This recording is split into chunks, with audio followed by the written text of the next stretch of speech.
So, what I want to do is talk about buying this car and how you found it, and the work you were doing on the car, and up until the point where you disassembled it. Because then in my other video, I talk about the part that I knew, which was, it was disassembled my whole life. And, up until, I remember before we moved to Georgia, I played around with the engine and it was locked up. And then after we moved to Georgia, second house actually, that I think maybe Eddie helped me get it, like towing it around the field or something to get it unlocked, because I could never find the crank for it either. That made it more difficult. But we finally got it unlocked and eventually got it running. But kind of that time period between, where you went and found it and when I started on it, So, mentioned that you couldn't find the crank, and I'll tell you where the crank is. Okay. So, let me introduce. This is my dad, and he bought this car. And if you watch some of the earlier videos, you could tell that I didn't really know a lot on the history of it, and I just told. I think it's in video 1 or 2 early on in this project. I talked a little bit that I knew about it, but I wanted to get it from my dad, how he found the car and the work he was doing on it. So you grew up in Massachusetts and you were wheeler dealer. You had done other cars before this one. Yeah. And this was like when you were 15, you bought this one, but you were wheeler dealer before 15 with some previous cars. What was like the first car that you ever bought? Okay, the first car was a 1935 Ford flathead V8. That becomes important there in a minute. And paid $10 for it. It had been modified somewhat. Somebody had taken an axe and chopped the body off it, so it was just a chassis with the seats. And what year is this? Because it's an old car at that point. Okay, this was can't tell you exactly, but I'm thinking about probably 1953, and I would have been 13. So it was like almost a 20-year-old car at that time. So they just hacked the roof. It was right. It was just so that was the very first one, and I ran it around. I had a friend of mine whose brother had some Model A's, his older brother, and but he really wanted a flathead V8. He was hot rod. He was probably 15 or 16. I mean, he wasn't all that old, but he wanted some hot shot engine. Yeah. And he saw that V8, and it had aluminum heads on it. Not that made any difference then. And to make a long story short, we traded, and he had a 1930 four-door. No, it was a 31, I believe it was. Model A? Model A. Uh-huh. So we traded, and I never really did a lot with that second car, 31, and one of the reasons is my cousin's husband, a guy named Pete Poirier. Pete was a real nice guy, and Pete knew mechanics and everything. He had heavy equipment and so forth.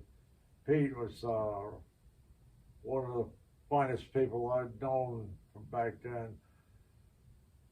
he wanted a Model A. And he wanted to make a cut-down tractor out of it. So he didn't care that it was a four-door. He was not... Yeah, and he just really, he said, get this, now I have $10 involved, invested so far. He said he'd give me $50 for it. And you're I didn't ask him. 13 years old or something, so this was a big profit. Yeah, and so here I am. I don't spend a nickel. We had a business that had a restaurant, a gas station, and a liquor store.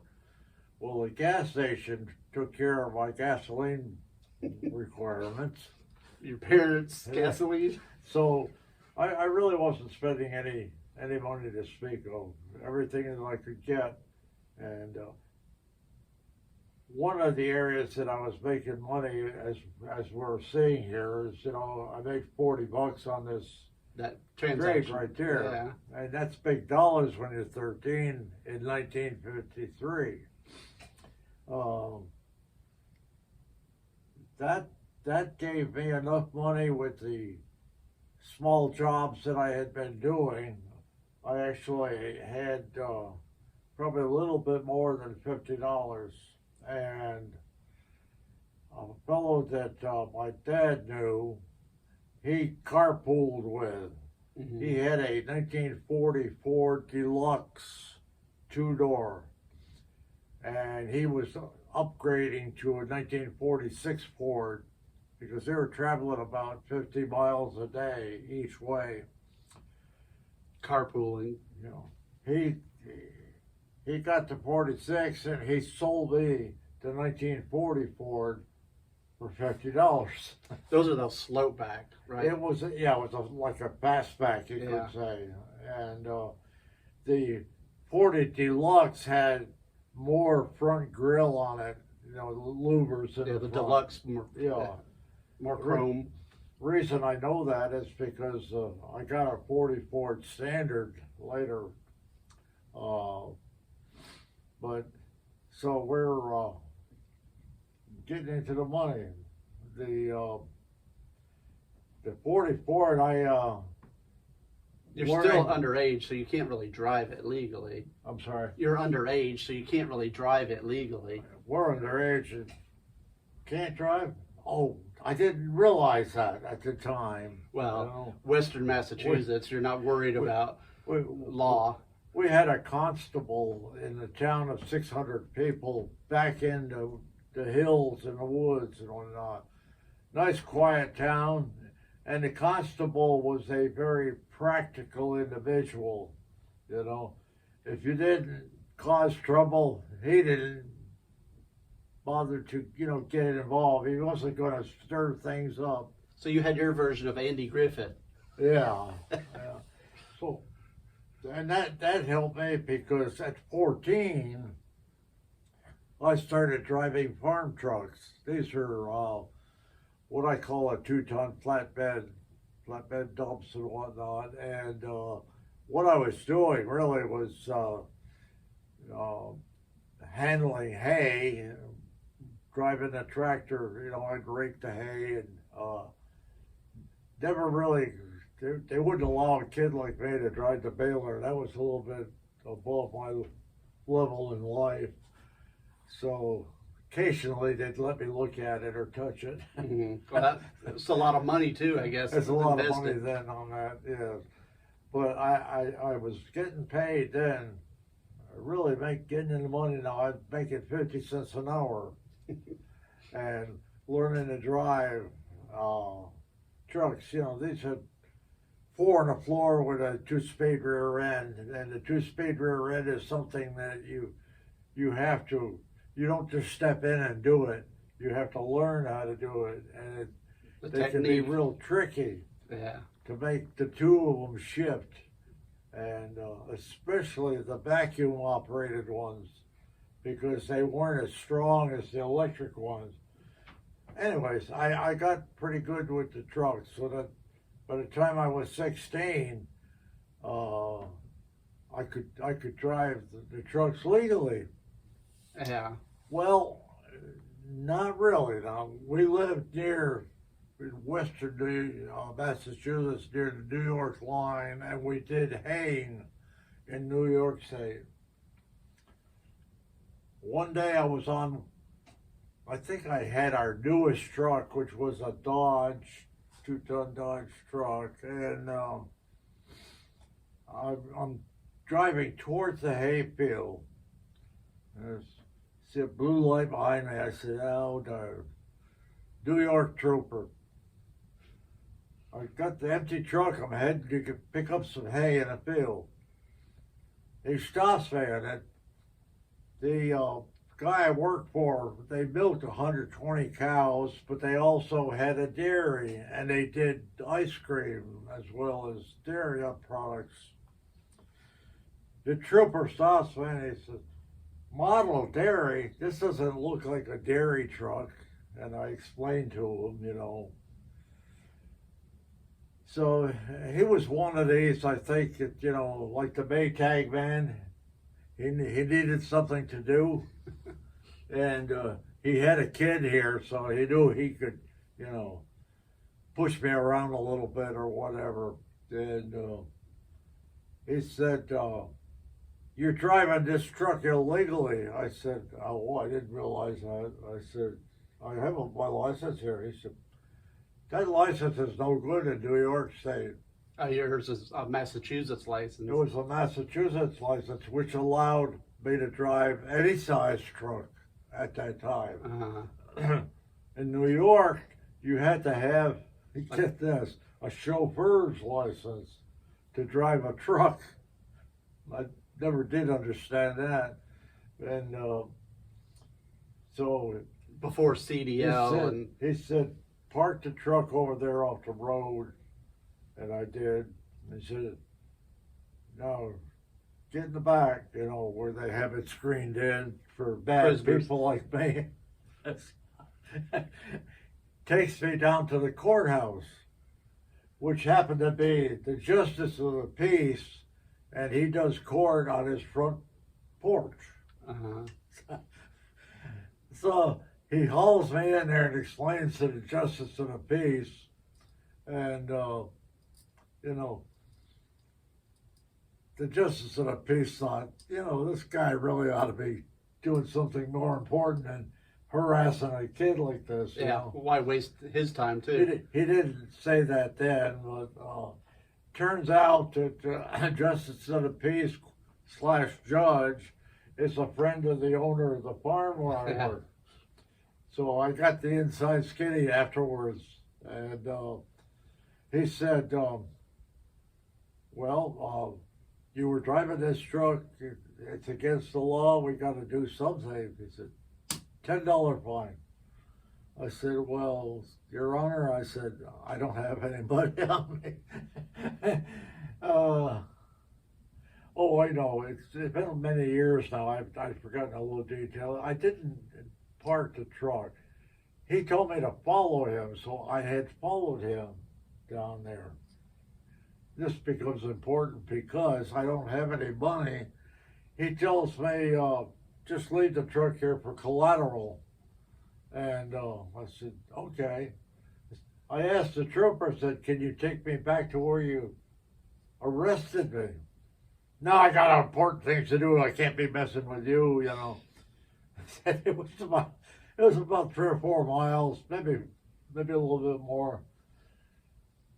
I had to walk all the way back there, and then it was maybe another half mile to where the field was. Got there, explained everything to him, and the boss, Jewish guy named Morris Stoshkins, he said, what's the matter with that man?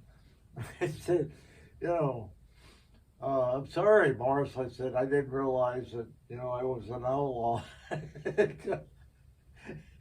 So after that in New York State, I had to work in the fields, and I you know, somebody else would have to drive the in New York truck over the road. Yeah.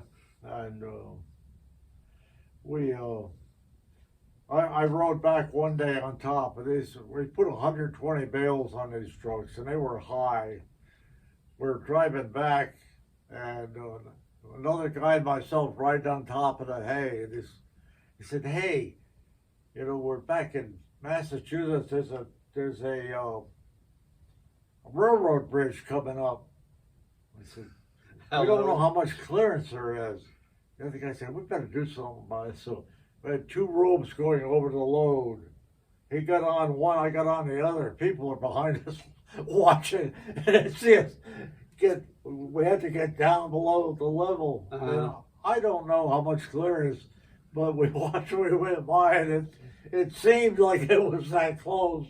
Probably was, might have been enough, or it might have been enough to spatter us all over the bridge. Yeah. It's funny how, the two of us could have died right then. Yeah. Just the driver could have kept going. Just over something stupid, And, many times after that, things would happen to make me wonder. In Vietnam, but you can see here that, I was getting. Working farm jobs, making money. I'm working on the farm full time. I work 12 hours a day, 6 days a week, and it was paying me good. But I'm making $35 a week now. In the early 50s, but it for an underage kid. It adds up. Mm-hmm. And so, how did you find out about this car? Okay, we'll get to that right now, and that is that. I saw the ad in the newspaper. It was, I believe, $150, which was a lot of money for a Model A in those days because, it would have been 26 years old. This would have been a 26-year-old car that nobody really wanted in the 50s. Well, nobody. Well, most people didn't want a Model A. They wanted to get something modern. That was just an old car, and no prestige to it. So I got it, but to put it into context, I had been wheeling and dealing. I had gotten another 40 Ford for. We picked blueberries. We found a blueberry patch that nobody seemed to be taking care of, so we took care of it. And we picked blueberries by the bucketful. We ended up making $30 selling blueberries. Bought this 40 Ford Standard, but it had a 100-horse Mercury engine in it. The head was marked 59AB or something like that, but it was a going machine. There was a couple things wrong with it. The seat wasn't bolted down in the front, and the shift has a piece of pipe stuck in where the shift stick had broken off. Kind of a little bit difficult to handle. We took off in that thing. A buddy of mine and I. He popped the clutch on that thing. We ended up in the back seat. Yeah. And said, "Well, we gotta do something about that." But so it is like a 15-year-old car. So some people may still want the engine, some parts off of it. Yeah, the engine was really worth more than the car, and we made some money there. I never regress, put it that way. I'd always make some money. Sometimes I'd make good money, sometimes I'd make a little bit. And I always worked. When I worked on the farm, 12 hours a day, 6 days a week, and on Sunday I'd work at the Amico garage, which was also the Chevy garage. And when I wasn't pumping gas the way we did in those days, I would be either they had new sports cars coming in from overseas, and they had gunk all over the chrome. Oh yeah. So I had to take that gunk off, which was labor intensive. As they shipped it over, they would ship them over on the ship, usually on a deck. Anyways, that was. So you're working in the garage and making money. That was in 1957. I was doing 57 Chevys, which, as you know, I got back into a few years later. Yeah. When we moved to Georgia, we started in the Chevys. But I had $150 within, and maybe a bit more. And I guess at this, you're like getting into high school range where you want a legal car to drive to high school. Yeah. So you wanted something that's complete, a little more dependable. And even this was, what is it, 26 years old at the time, but you could afford it.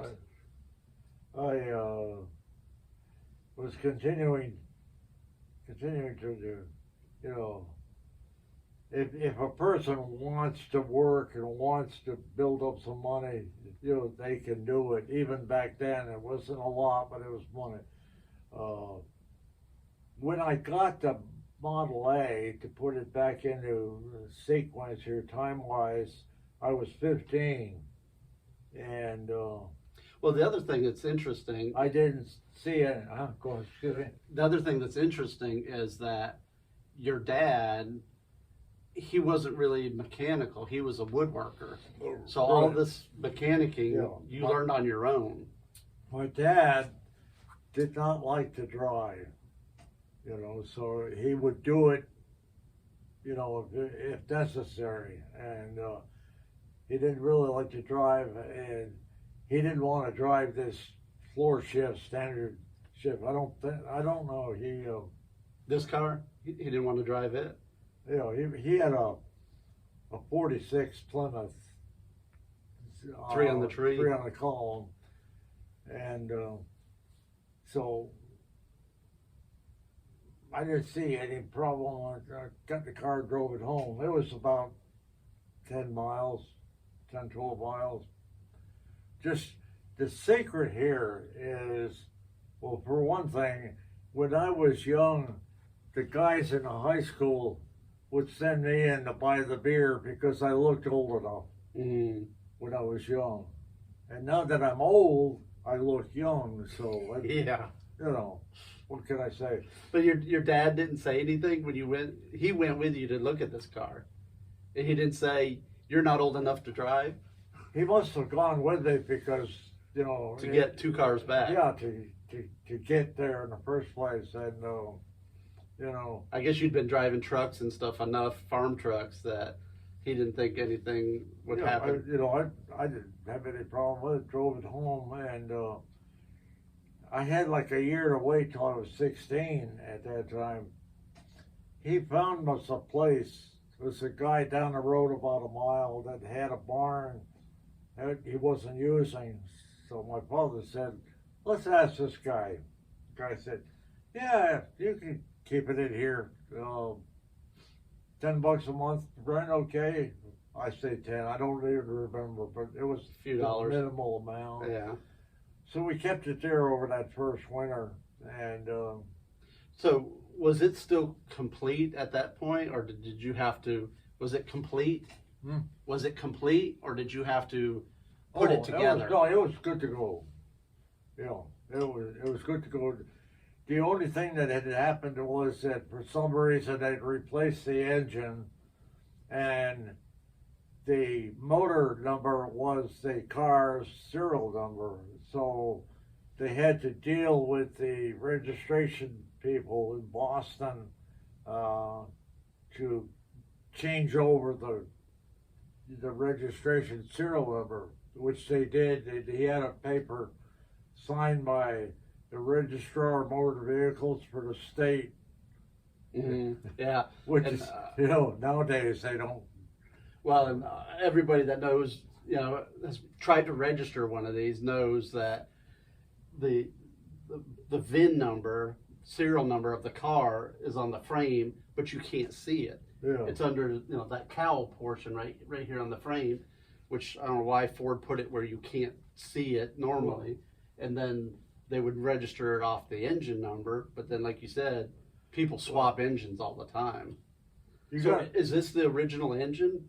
I mean, this was the engine that you bought with the car. Yeah, it came with the car. Okay. You know, I didn't know if you had swapped them. I don't know what what year model it was, or we'd have. I've looked this number up. It's still a 29. That's a 29. But it doesn't match the frame number. Yeah. So it's like a May, and the frame number is like a March. It's like a few months different. Yeah. But Yeah. I didn't know when you got this rebuilt if you just swapped the engine that bought. But this is the engine that you bought with the car. You have to put it in the context of the times. In those days, there was no certificate of title. Yeah. It just wasn't anything. It was a bill of sale, Mm-hmm. and the bill of sale you could put it on most anything. You could write it out, and even a teenager could make out a bill of sale. And of course, and I did. While this Model A was sitting here idle, I was not. I bought a 1926 Model T pickup truck at auction for $40. Fixed it up, cleaned it up, painted it up, and got my cousin to put some upholstery in it. And he was opening an upholstery shop, and they had some, it was kind of a freebie. He's a few years older than you, right? Huh? Your cousins are a few years older than you. Yeah. They're like 5 years older. He ended up with a large upholstery shop, and you met him. Yeah. He and his brother ran it. But that was when he was just starting. The $40, and I just spent, a little bit of loose change for painting it and whatnot. Got it running and everything. Sold it for $120. That's good money, So, then. For that older car too. Yeah. So that was somebody wanting a restored older car. Yeah. They weren't going to drive it probably. Drive it every day. And so this is while this is kind of just in storage. Yeah, this was sitting in that barn in storage. Mm-hmm. That 120 went to buy a 1917 touring car. Oh, that's your other car? Right. That you which still I have. paid $200 for. Now we're talking some big bucks for So a you teenager. paid more for that than you did on this. Yeah. You paid more for the Model T. Yes. So here, now I've got two cars that, I gave one of them to Ted's garage, So I could put it back together. It's staying in the family, but we got a Model A and a Model T, and we still have them in the family, and I intend to keep them in the family. Those two. Well, and to see the Model T, I didn't realize it was bought at the same time nearly as this. There's another video out there that it shows the 1917 Model T currently that's in his barn still that he's hung on to all these years. But it was somewhere around 1955 also that you bought the Model T. Right. Yeah. That was the same time period. In 1955, you bought the Model T. Yeah. Same time. Well, this is still sitting in a garage waiting for me to get my license, basically. Mm-hmm. I went to work on the touring car. The touring car, I took it down to the frame and built it back up. So you restored it? Yeah. I remember I kept it at the house. You said it was like painted yellow or something and silver. It was painted yellow like a clown car. It was it had yellow wheels and the body was silver, and obviously some kids had a good time with it or whatever. The guy I bought it from, he went to Maine and got it, and when I got it, and somewhere, and I know you've seen the picture of it, when he pulled into the house, he took a picture of it, fortunately, and before he unloaded it. This guy, Dick Higgins, he had a 1914. Even back then, a 1914 was, something a teenager couldn't buy, put it that way. So those were actually going up in value by that time. Yeah. Which the 14 had the brass radiator. Had the brass on it, it had the acetylene lights, had the bulb horn, and it was The brass era you know, is kind of. and he, of course, he had it in perfect shape. He was the manager of the Ford garage that, at the first big town coming out. He was a good guy to deal with. You know. So did he get your Model T? Did he just get it for parts, or he was going to restore that one? Well, the 14, I don't know what the background was on it. But the 17, The he 17, went by. yeah, and you know he would help me any way he could. So as you're restoring it, he had already restored his, so he knew Model Ts, because Model Ts, planetary transmissions, and they're totally different than this, and totally different than modern cars. You know, I kind of understand the planetary transmission, but it's different than anything. Well, parts on the T, and this one here too. There was a three or four page mimeograph. This is what they used to do for copying mimeographs. What's the outfit that just has a big thick book now? For sale of antiques. Hemmings? Hemmings. Yeah. Hemmings Motor News. You know, they puts out a book that thick. Mm. It was 3 or 4 pages of mimeograph at that time. But I could get some of the parts that, you know, the type of things that wear out, like spark plugs and... Or transmission bands, the bandings in the transmission. The fan belt is a flat leather belt on a Model T. Yeah, it looks like a belt like this. Well, my father worked in a factory doing patterns, wooden patterns. They had a lot of equipment, even in the mid-1950s. In that shop, they had leather belts. Oh yeah, the drive belts. Yeah, you know, you've seen pictures of all those belts. And pulleys and stuff driving it. They had a guy that did this. No big deal. He made me belt. A new belt with the little crimps things under it put together. He made me that, and my father, being a woodworker, made me a steering wheel. Oh, he made that steering wheel? Yeah. So I guess when you bought it, it was like 4 sticks. Yeah, so he made the. He could do stuff like that, and to get back to this, the T was there, and so you actually started working on that, restoring it, and this was just sitting still, because it was kind of complete. Well, one last footnote on the Model T. We can get back to this. About in summer of 1958, my father they closed the shop where he worked. He got a job in a factory that was just starting to boom, which was where they made atomic submarines in Groton, Connecticut. He saw an ad in the paper, and, you know, he was not a scholar per se. He read all the time, but he was not a scholar per se. So he had me write a letter to the boat people in Groton. And, you know, I did the best I could as a teenager, high school kid, you know, to explain what his background was. And he had a real good background. Like a resume.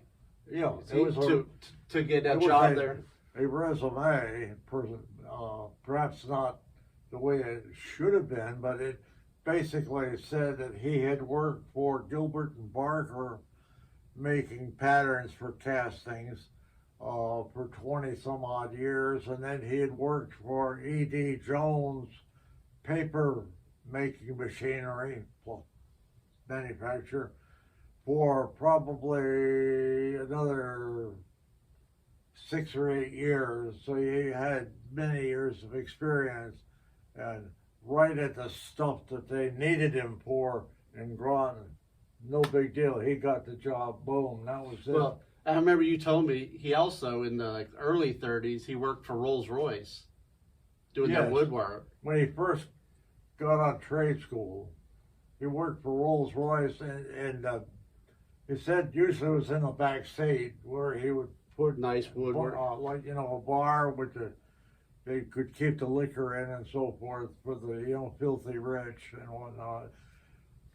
Rolls Royce made cars in the United States for a very short period of time, in Like 2 years, early I think. 1930s. Yeah, it's like 1 or 2 And years. he was telling me about how they would make the fenders by hand. To curve the fenders just Banging them so out. and pound them all out. They would use real silver on the door handles. Oh, yeah. And so, something you would just not expect, and even the rich wouldn't expect today. Yeah. But anyway, he got the job down there, and so I had to move. No problem with this Model A. By then, I had a license and I had a number plate. Boy, I was legal. So this one was not a problem. I could get around. And I'll tell you just how much in a minute. But the Model T. Because this is a couple hundred miles across 120 miles. across Massachusetts. From And western Massachusetts to eastern Connecticut. And the big city in between was Springfield. You had to go through there, didn't you? it was in late June, maybe early July, somewhere right in there. So I filled it up with gasoline and filled the radiator up and put all the few extra parts I had in the back. And by then I had, trying to say, yeah, I had not had it painted. I had it primed, and I took off down the road, and I had to go through Hartford, Connecticut. And if you've been through Hartford, Connecticut in the last 30 or 40 or 50 years, you know that it's like a rat race down there. It's a big city with an interstate running through the middle of it. And here you are in a Model T. And no interstate then. And I drove that Model T down through there, just, I'm probably going about 35, not pushing it, but doing pretty good. Made it down through Hartford, probably, 40, 50 miles, something like that. And got about maybe another 20 miles, and by then it was, high noon, and it was getting warm, and so was the radiator. I had thought I had enough to have a pail, and I saw a brook over there, and I pulled over off the road. It's all 2-lane roads and moderate amount of traffic. Got down there and got a pail of water, put it in there, and kept on going. And that was the only time I really had to stop, for anything. And Because it doesn't have a water pump on it, and it's just airflow through and thermal siphon in the engine. Thermal siphon system. Yeah. That's what Henry called it. These actually have a water pump on it, so it's circulating. Yeah, this is high tech. Yeah. For Henry Ford. But we got it there, and I felt pretty good for a teenage kid that had done all the work on the darn car, and I got pretty good at tuning up Model T coils.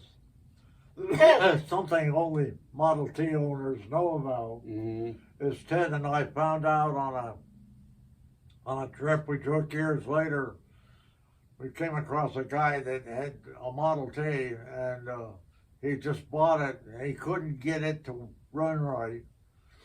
And I said, "You want me to tune it up for you?" you know something about these? I said, yeah, I got one. He said, will you show me? The guy was a good mechanic, but good mechanics don't know a darn thing about Model T coils. It's a real crude, basic system. There's a commutator, which is basically a timer, sort of like a distributor, which is what it is. It distributes the spark. It doesn't actually have electricity per se going through it. What it does is it grounds out, you know, it completes the circuit, if you will, for each of the 4 coils. Each coil has a buzzer on it to take DC power and turn it to pulsating DC power so that it can go through a transformer, which is what these coils are. They're wood. There's 4 of them. And they're like right here on the dash. I remember that. It's right close by for the driver to sit there and play with them. Yeah. And it's, you know, it's getting its electricity from a magneto, which is in the flywheel. The magnets are on the flywheel, and the coils to pick up the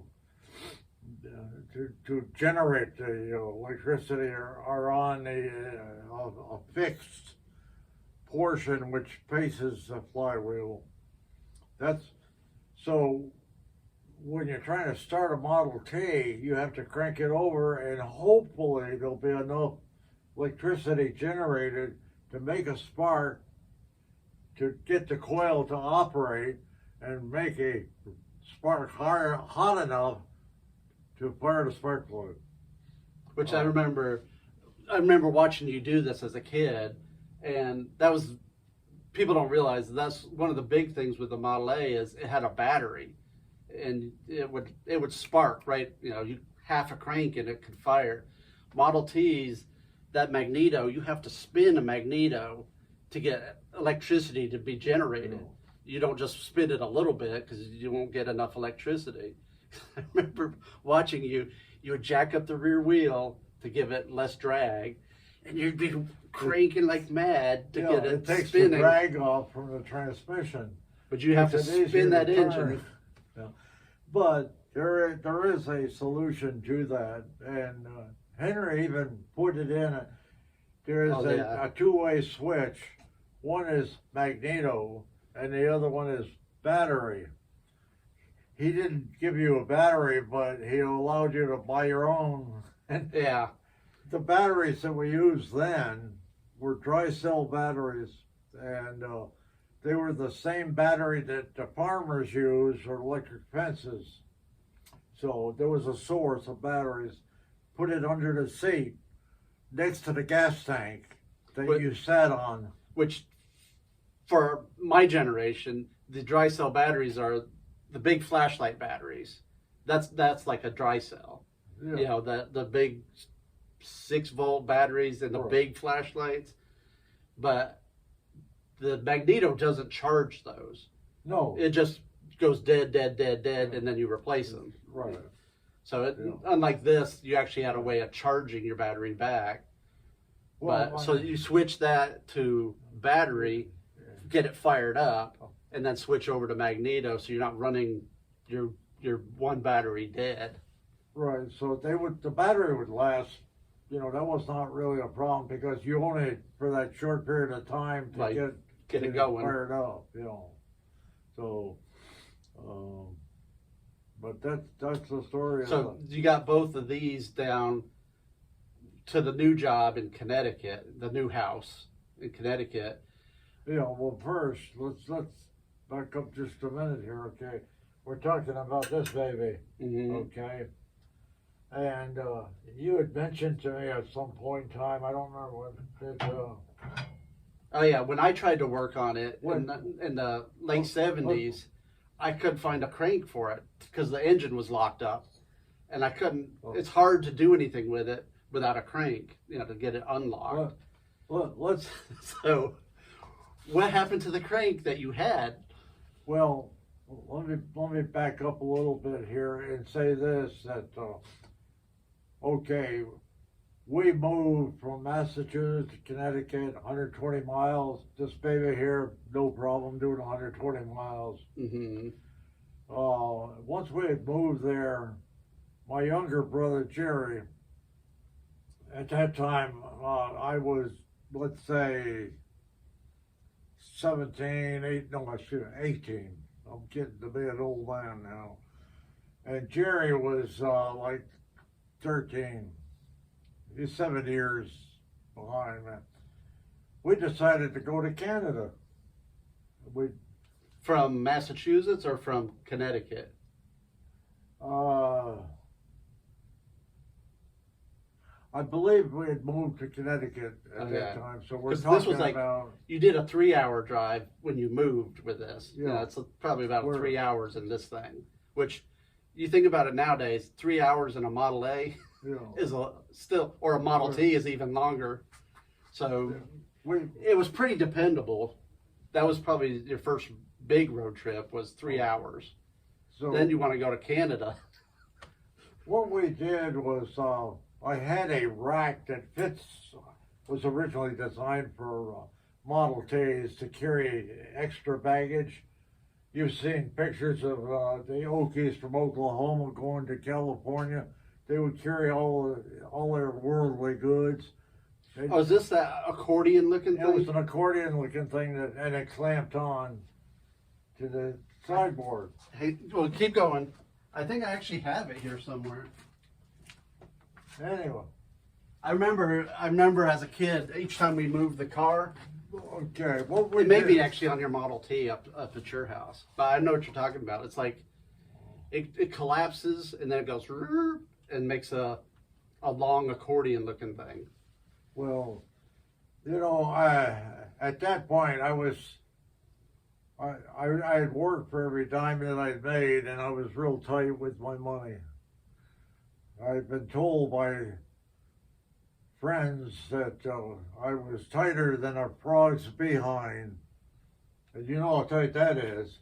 Watertight. Okay. Anyways, we emptied my mother's pantry.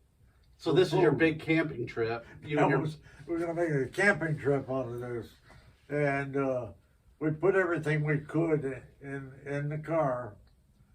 We took off this is down on the coast in Connecticut, through Massachusetts, stopping at the Vermont state line, took a picture of my brother standing next to the Model A.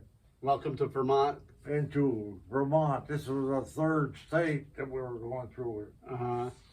We get up to St. Johnsbury. And I'm going along minding my own business, and I hear a siren. I looked around. At first I didn't see anything. Then I noticed a guy on a motorcycle behind me. It was a cop on a motorcycle.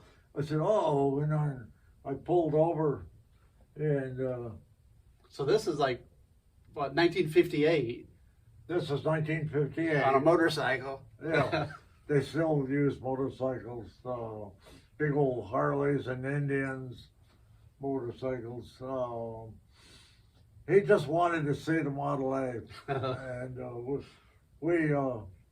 we showed it to him and everything. He said, "You guys have a good trip." That's happened to me over the years with this and the T both. I have been stopped 3 times, and every time I just wanted to see the car. I got one like it, or something like that. But we continued on up into Canada, and I have relatives in Canada. We went to see them, and of course we had a good time. And it was Canadian farmland. It was a farming area. It is, yeah. The area is actually, we're not just like on the border of Canada. We were well into Canada. We went through Montreal in a Model A. We saw a very interesting. There's the St. Lawrence River comes down through, and I'm not sure just how the river's run, but there's a big river there in Montreal. And on the bridge was a car turned over on its side with two women looking out the door windows and smiling and laughing. And everybody was, jolly, happy and whatnot. They just thought that was real funny. They turned the car over, and we waved. Well, kept on going, and my ancestors were from 60 miles north of Quebec City. We went through Quebec City, and I spoke French at home, so that really helped us, because when you get that far into Quebec, you don't speak French, they don't want to talk to you. And they can speak English, in a sort of way. Of course, much more so now than back then. But we went through where my mother was born, and it is, Quebec is very narrow there between St. Lawrence River and Maine. So we crossed over into Maine, and yeah, Maine actually goes way up into it keeps going beside Canada. They call it the first level, second, third, and fourth level. They were playing, and then after that you went into Maine. We went down through Maine. So you're kind of circling back towards home. We followed the coast, got down to Massachusetts, and we decided to see Bunker Hill. Okay. Which is just north of Boston, right? Yeah, downtown Boston. The guy that designed the streets, I think what he did was he had a plate of spaghetti, and he said, "We're gonna make the streets look just like this." They're all which directions? So we could see Bunker Hill, but we couldn't get to it. And finally I said, "Oh darn," that's not really what I said, but said, "We'll just go on this one-way street the wrong way. It's just a little bit." Yeah, it's only about a block, and then I can get it from there. Well, of course, there was a cop on that little street. He stops me. Which is like a "Hey, Boston. you're going the wrong way." I said, "Yes, sir, I know." I said, "I've been trying to get to Bunker Hill." I said, he said, "Yeah, I know what you mean." He said, he said, "Tell you what, you go up there and tell them I sent you, and have a good day, but try not to go the wrong way." I said, "Yes, sir, I'll do my best." And we went up there and saw Old Ironside and whatnot. Yeah, that's a nice boat. Yeah. Made it back home. And the bottom line, as they say, we spent $29 total on your cash, because we had all our food, and we would sleep under the car usually, in case it rained. On the ground? The Model A's got enough clearance, you can do that. Mm-hmm. And but I'm glad we did it, because it was a great experience for both my brother and I. And the other major trip I took with this was, I had this Model A when I volunteered for the draft. That meant 2 years instead of enlisting, which is 3 years. I didn't know what I was getting into, so I figured I'd play it safe and volunteered for the draft. The draft board was real happy to honor my request. This is like 1960? 1960. Yeah.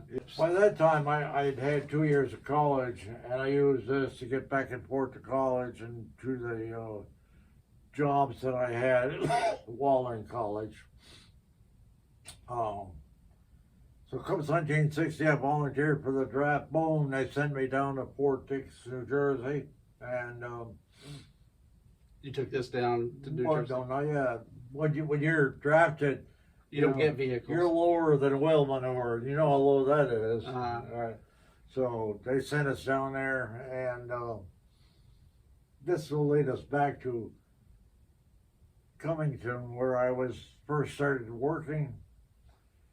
They said, okay, they lined us all up in formation and said, we need drivers for trucks. Said, we don't have any support people. There are trucks in a motor pool, but we need drivers. Who could drive here? And everybody, they're just playing the game, you know. I bet they'll put you on a wheelbarrow. I said, what the hell, you know, I don't mind being on a wheelbarrow. I've been on wheelbarrows before, but I'll tell you wrong. Best thing I ever did. You know, I could drive like not a problem, and I got a chance to drive the military deuce and a half, which was something new for me. Not a big deal. Those Korean vintage trucks had those slope nose ones. The slope in the front. Yeah. And I call the transmission Slam-O-Matic. Because they were kind of rough. And the guys... It's sort of an automatic transmission. They were automatic shift, and they had like a U shape and whatnot.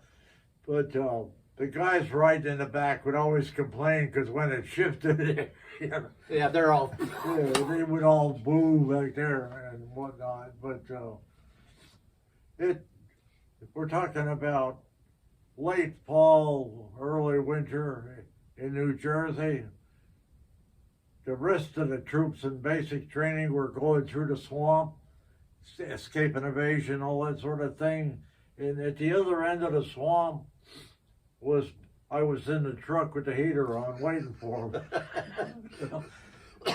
That was one nice part. You didn't have any duties. If you were a truck driver, you were special because you were helping the people who ran the place. You know, you were doing them a favor. And to add to that, which put me in a good position going through basic, our platoon sergeant had a girlfriend in town, and he had a room in the barracks where he was supposed to stay with us and babysit us. Well, he figured we didn't need babysitting, and he figured a girlfriend needed it more than we did. So he would stay there and come in early in the morning. Well, having worked on farms and milking cows and everything, I was up early anyways, and we worked out a deal that, the barracks buildings had to be locked, and he didn't have a key. It was just a slide bolt lock.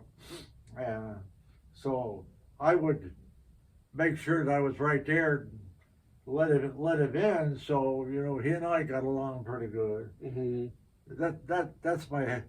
That's my war story for now. Anyways, got out of basic. They put us on a flying tigers. Remember, they were the people that in China during World War II. They opened an airline afterwards with like little or no money. Military surplus C-54, this 4-engine plane.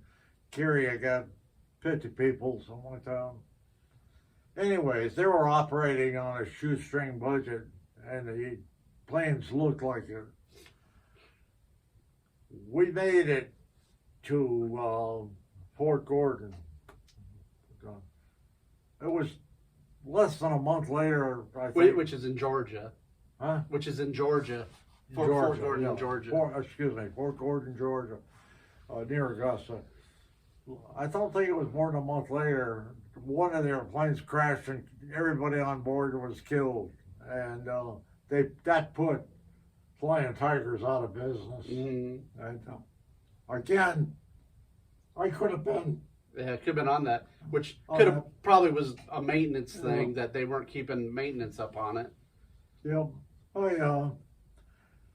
I've been told by people in a position that they feel they know that God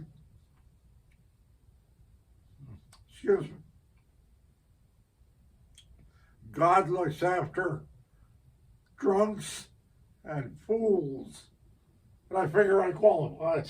You're one of them. Anyways, sorry about getting sidetracked there. Reason I mentioned Fort Gordon is because when I got to go home on leave, I'm on leave, and guess who was waiting for me? So this stayed at your parents' house. You know, it was from eastern Connecticut to Port Gordon, about 925 miles. And But you think probably 45 to 50 miles an hour. 900 miles is well, I'll 18 hours. I'll tell you what this baby will do. She will do 59 miles an hour. And I don't know how accurate the speedometer was, but I do know that if I tune I had the spark set so that I would normally run it just a little bit less than all the way forward. And when I got going fast enough, I could drop it down a little bit more and lean the gas. If I got everything just right, I'd get 59. I never could make 60. With a tailwind, Yeah, going maybe with a downhill. good tailwind, I might have been able to Going do it. downhill. But it was, you know, I didn't think anything about it. You know, I filled the gas tank, and Well, 900 miles, Yeah. probably averaging more like 50 Yeah. miles an hour. That's 18 But- hours.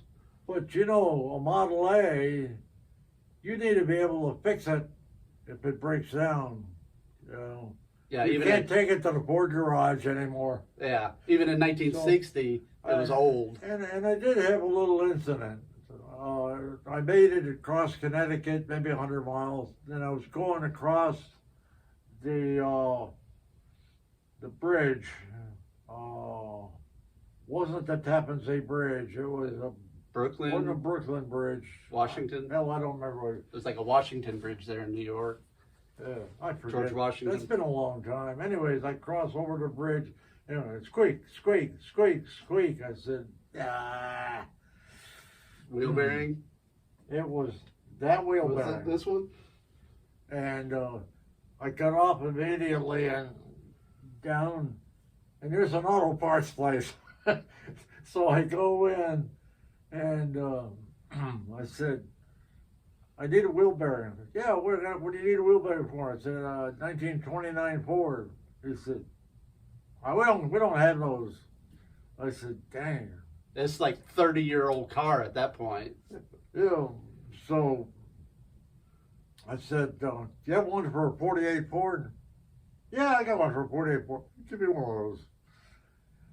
I happen to know, and I don't know where I picked up on that, but they hadn't changed from 28 to 48. Got it, and Yeah, I think a lot of people would use like the 48 juice brakes, the hydraulics, and you could swap the backing plate and have hydraulic brakes on a Model A. Up until some point, you know, you could swap parts like that easily. So but maybe that's why you knew that, is that people wanting to swap to hydraulic brakes, you know, modernize. But so the bearing actually would fit on this? the brakes, I never did have them the way they should be, and but I would drive accordingly. Yeah, I knew just- how long it took me to stop. Yeah, just leave some room.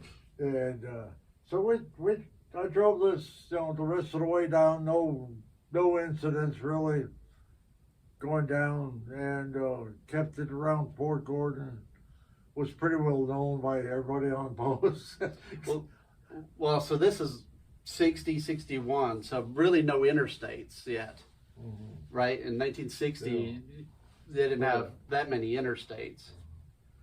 Before I had ever left, this is actually back in Massachusetts early on.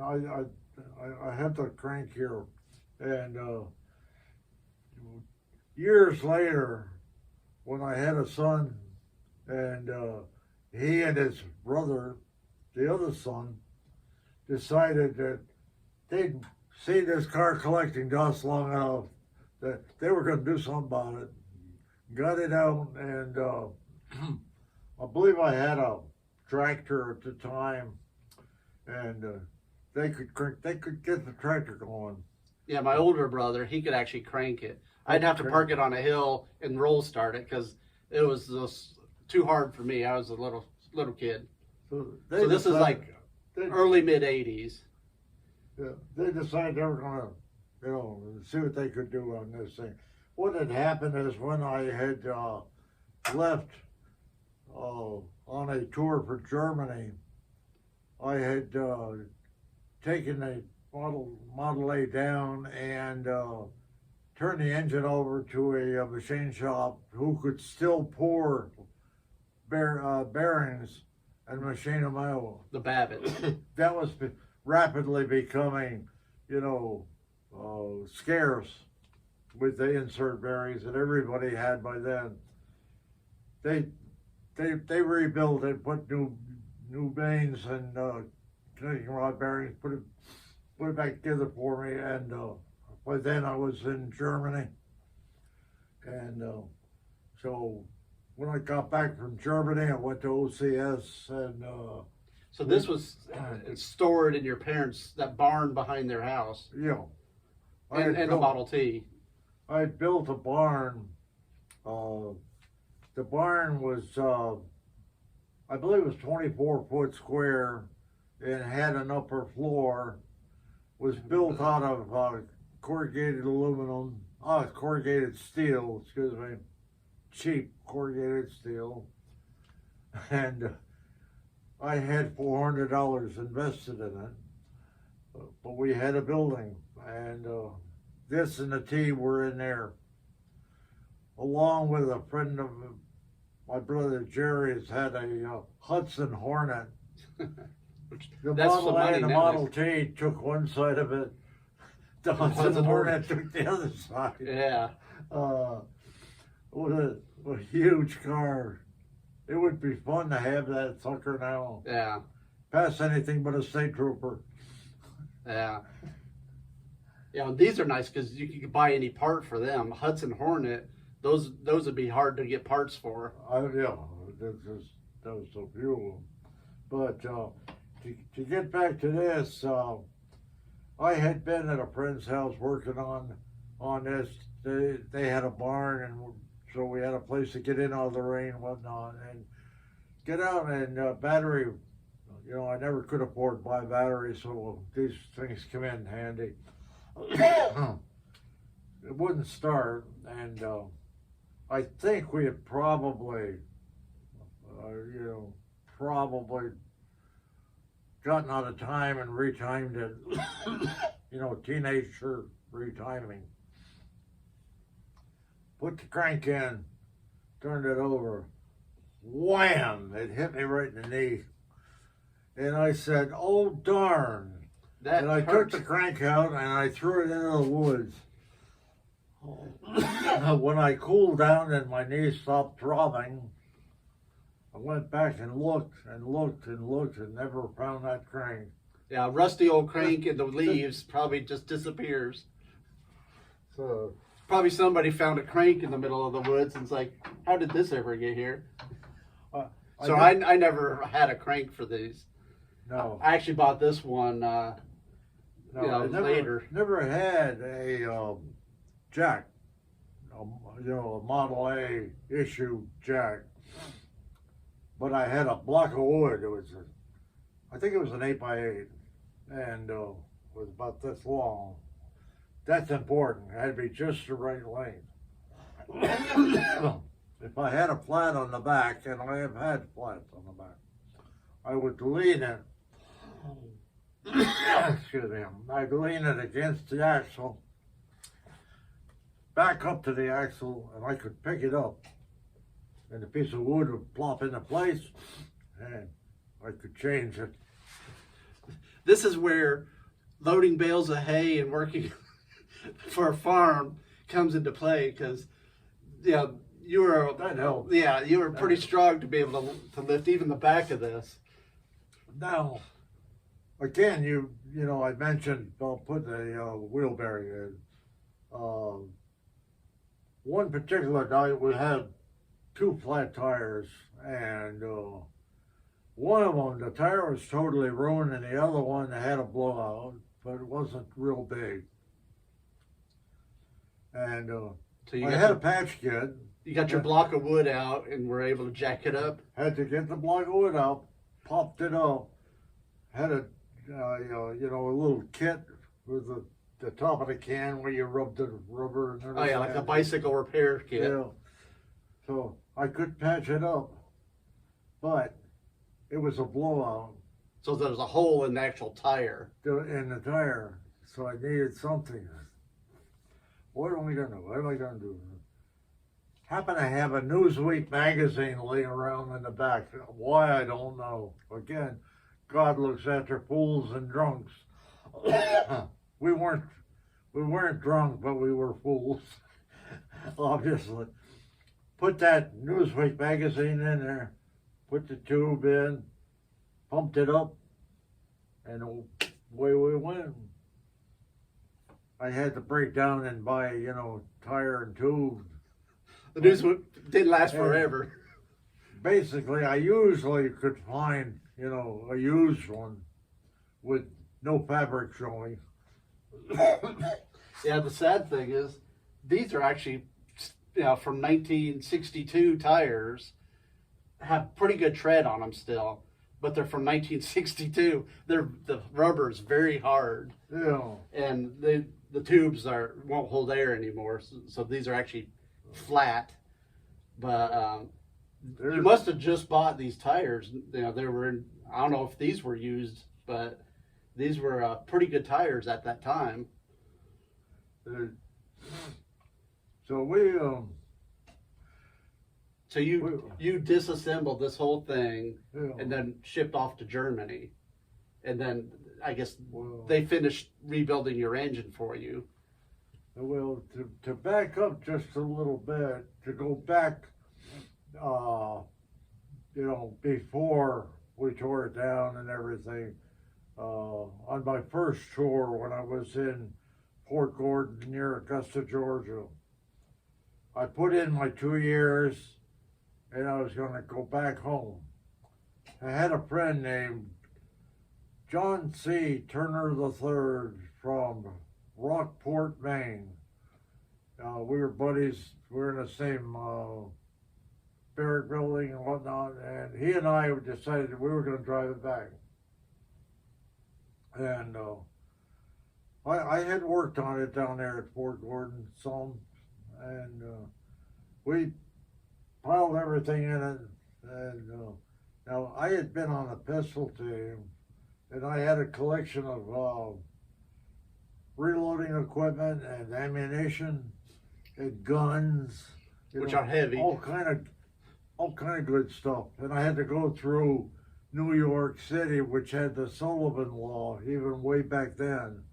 There's no weapons. Yeah, this was the crime capital of the country, but they had a gun law. Only the criminals get to carry guns.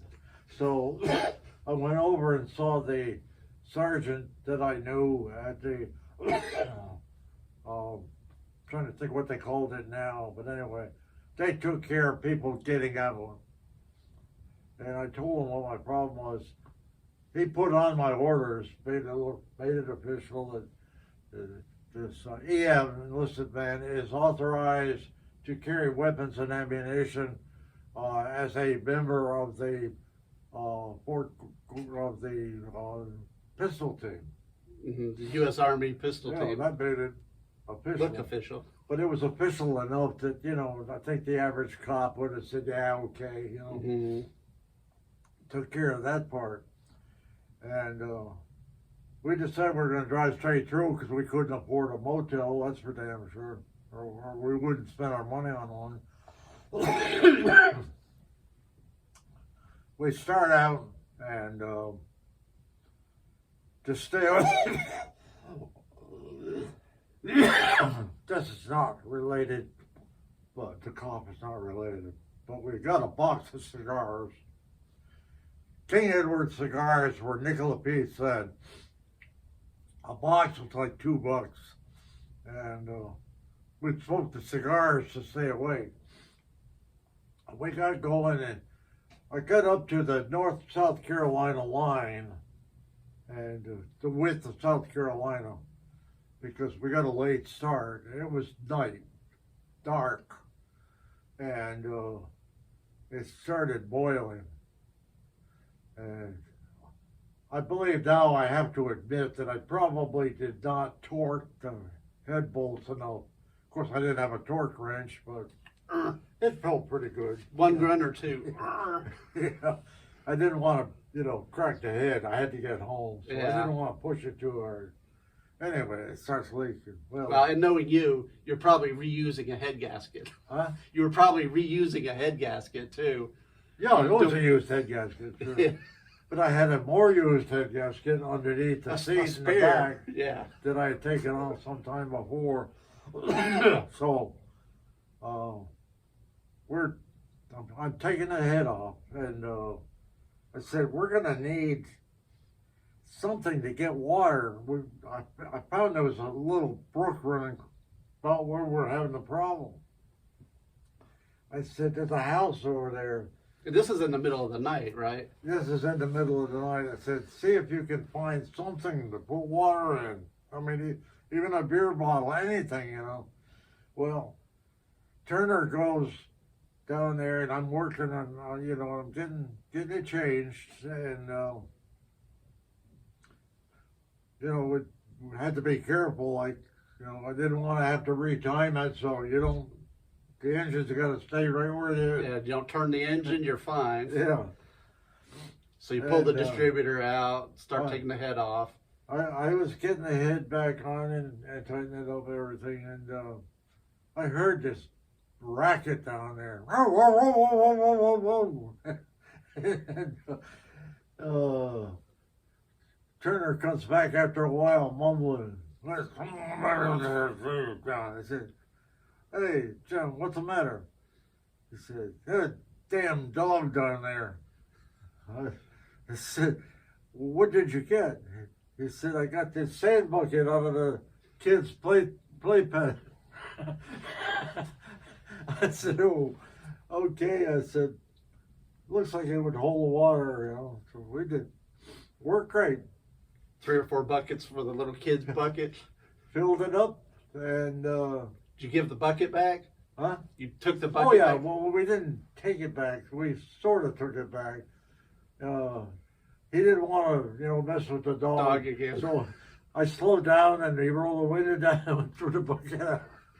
So the kids could find it eventually. Kept going, and we got up through Virginia, and we were, I think, in Maryland, approaching the Bay Tunnel.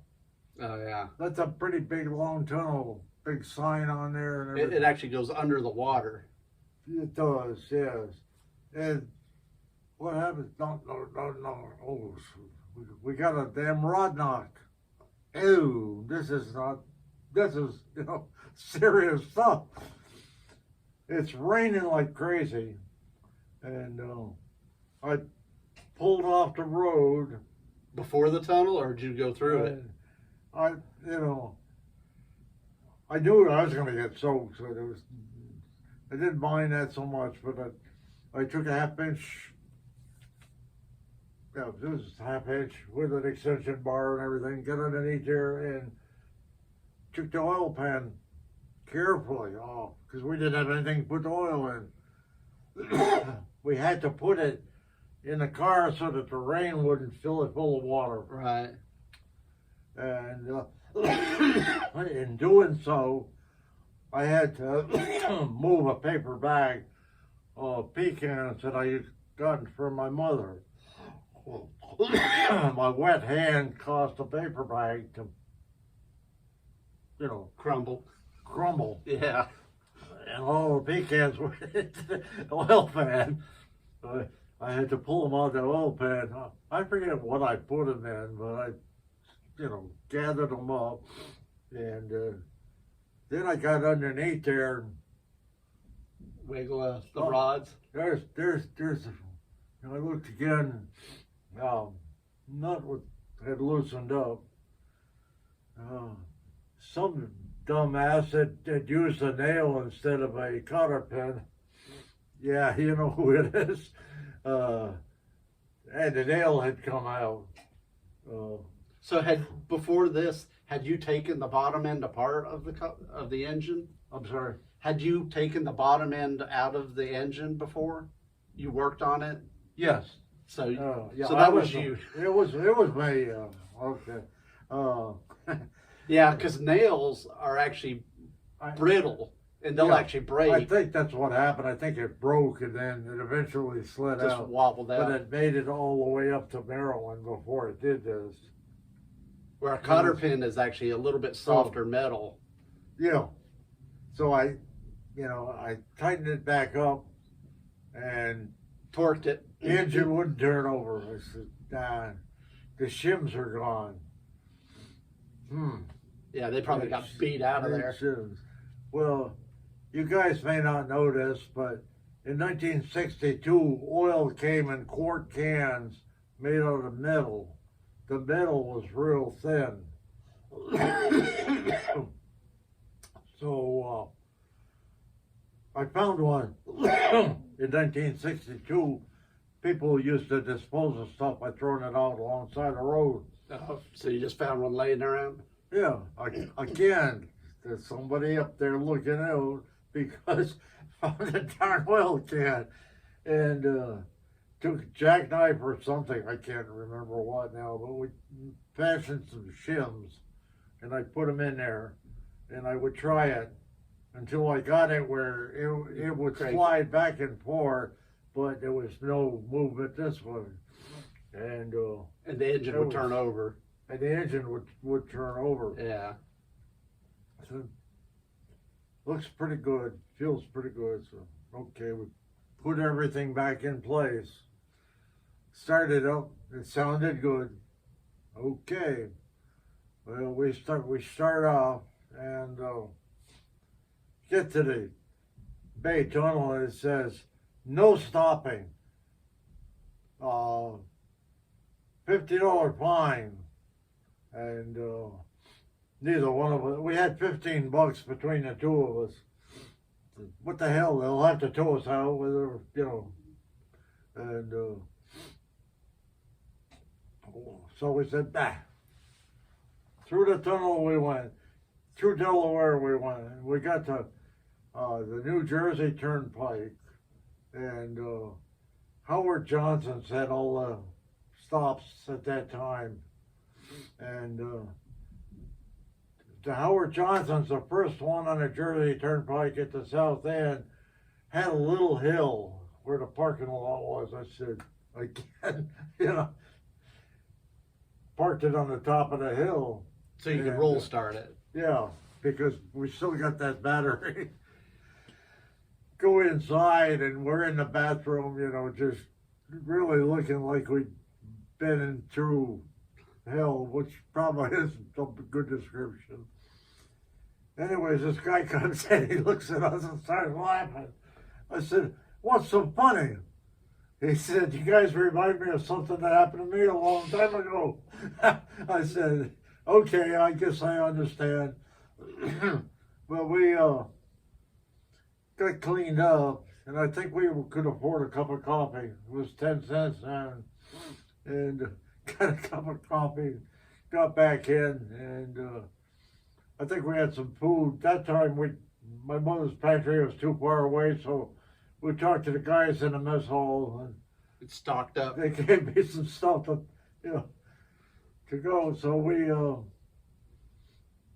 rolled down the hill, started up. I didn't even try to start it with the starter. I figured I'd save any battery juice, any electricity I had in case I got to where I needed it. Mm-hmm. Well, we continued on. Blue light comes on. I'm sleeping and Turner's driving. Jim, what'd you do? He said, I didn't do anything. I was well within his speed limit. I didn't do anything. The trooper comes over and said, hey, hi guys. He said, hey, there's no problem. I just wanted to see it. I got one like this. I said, yeah, great. What are you doing? He said, we're traveling from Augusta, Georgia to New London, Connecticut. What? I said, yeah, why not?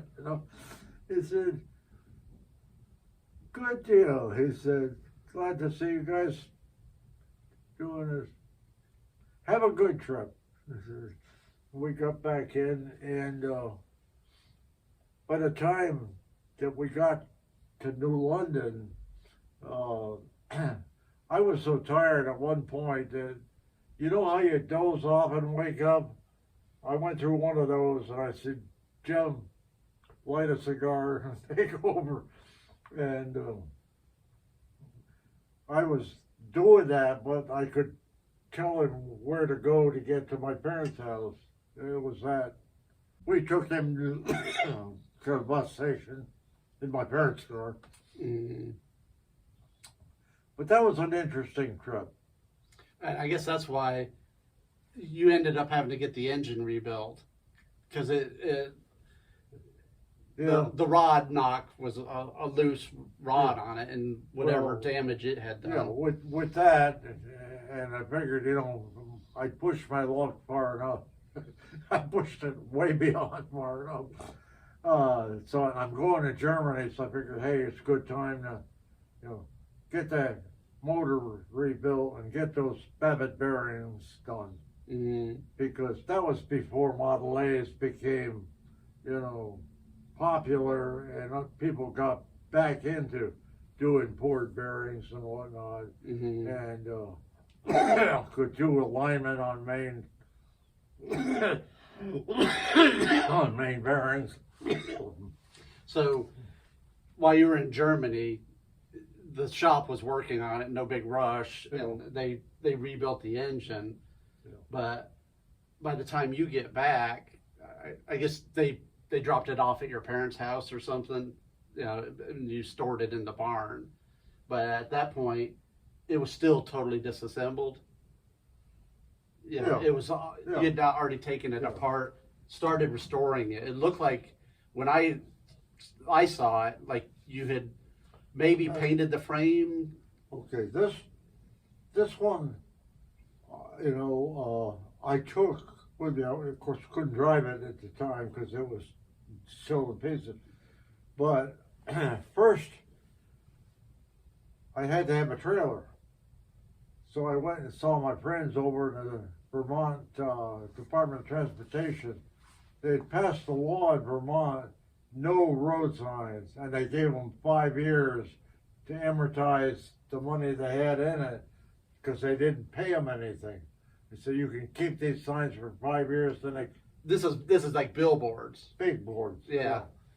And at the end of 5 years, the people said, okay, take your signs down. If you don't take them down, we will. Mm-hmm. Well, they didn't take them down, so DOT took them down, and I had a lot of steel, mm-hmm.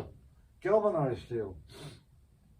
I went over his home and said, "You guys keep a close eye on that pile of steel."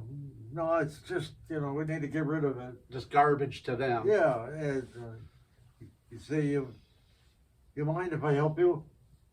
What do you mean? I said, I need some steel. I said, I just want enough to build a trailer so I can move my vehicle. I said, I'm just a poor soldier. I wasn't really that poor, but built a trailer. And I had, you may remember it, it was a Toyota pickup that I had gotten from your mother's. South Georgia, actually. Yeah. South Georgia. So it's like a 73 Hilux Toyota pickup, 4-speed, 4-cylinder. I did something unusual for me. I put electric brakes on it. Yeah. I had the Toyota pickup, and in one area I had to go on a busy 4-lane in northern New Jersey to get to the New Jersey Turnpike or whatever. I don't know. Anyways, I come over a hill and some pool was stopped. And hit that electric. Yeah, I needed it. Well, I remember that trailer because we still had it in when we moved to Georgia, and it was heavy. Yeah. It outweighed that Toyota pickup. Then you put this on top of it, which, looking back now, that was pretty crazy. Yeah, to drive that from Vermont with that trailer with all that steel on it, homemade and like house trailer axles. And then these weigh a couple thousand pounds. You know, they're not super heavy, but the combination, pulling it with that little 4-cylinder, 4-speed Toyota, I wouldn't do that. I wouldn't even pull a trailer, you know, that far, loaded with a top-heavy car. It's like driving a big truck with a big load. You know, you got to drive accordingly. You know, you're not going to be able to stop. You know, just like that. And, and just takes you a while to get up to speed. I made it. Yeah, it's like 1,200 miles. Yeah, because we were in northern Vermont. 1,200. Yeah, back to Atlanta. Yeah. And that's when his job changed and we moved to Georgia. The Model T, because I had a lot of stuff beside household goods, the government I was on, you know, active duty military, and the government would move my household goods, but they would not move my Model T. They said it's not household goods. You know, well, picky. And I had a bunch of other stuff too, you know, tools and whatnot. So I talked to the transportation officer, and I said, "Here's my problem, you know." I said, "Can I get just, you know, a check for the amount that you would have to draw out to pay for a mover?" Right. Just give me the cash and I'll move myself. Alternative. Yeah. Well, you know, the seat-warming bureaucrat said, "No, you can't do that." I said, "Major, I got a problem here. I don't want anything extra. I don't want an extra dime." Just what you would have to pay already. Yeah. As it turned out, there was plenty of money. As a matter of fact, he actually paid less for me to rent a 45-foot trailer truck, and we put the Model T in there and put everything else in there. And he had his own moving crew because he had 4 teenagers. Me and my brother and my sisters helped some. So he had his own moving crew to load it and move it down here. Yeah, I remember when we moved, you got that trailer truck stuck in the front yard. And that's how you got the Model T down here. It all got, you know, the T and the A both. And all that stuff kind of sat until we moved down. Yeah. I remember you came down early with this, and it sat at your work, and then you finally found a house and moved. This one and his brother, co-conspirator brother, decided they're going to get this running. I come home from work one afternoon. And we had done a lot of work. You know, when we first moved to Georgia, you bought 2 Farmall A's that we restored, tore them all apart, you showed us engines. Oh, and that was a training period. Yeah, and then we got into classic Chevys. I took him and his brother. I had a 55 Chevy, 6-cylinder, you know, 235, and had them rebuild the motor. So, And, so they we're did every bit of the work on, you know, that worked on this too, but so we had already done our mechanics apprenticeship there with 2 Farmalls, 55 Chevy, that 56 Chevy, which had the best engine we had. Somewhere in there we got into some 57 Chevys too. The 55 Chevy that they rebuilt, I took it to go to Fort Belvoir, which is just south of Washington, for a course that I had to go through there. That was about a month long, and it was in the middle of the winter, in January. Drove it up there, didn't have a problem on. The only problem I had the whole time I was there was it got colder than a well digger's backside, and the battery didn't hold up. So I went to the PX, bought a battery, put it in there, and that was the only problem I had. That was when Ronald Reagan was being inaugurated. So like January 20th. Everybody was celebrating. Yeah. And we were celebrating too. We riding around a 55 Chevy. Well, that was like 1984 Ronald Reagan inauguration, something like that. Yeah, January '84, I believe.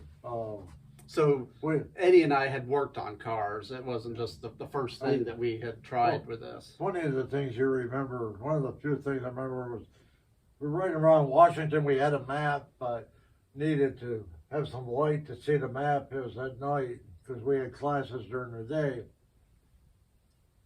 And the damn switch did not turn the lights on, but the door one worked. So we're driving through downtown Washington with the door open. Trying to for the dome light. And we would end up parking between, everybody else had limousines, as rich Republicans, right? Celebrating. And they had reserved seats, or reserved places, I should say, at the Capitol. Like they would be, 200 yards away. So we went down there ahead of time and scouted it out and found a place where we were like 50 feet from him as he came by. Mm-hmm. And so we got there early, got our place. Sure enough, we only made one mistake. That side of the street we were on was all government buildings. On the other side were restaurants and whatnot. It was cold, cold, cold. And we watched the people on the other side go into a restaurant and come out and drink hot coffee. Yeah. So, but, to get back to, this car is, the bottom line, I figured out because the speedometer did work.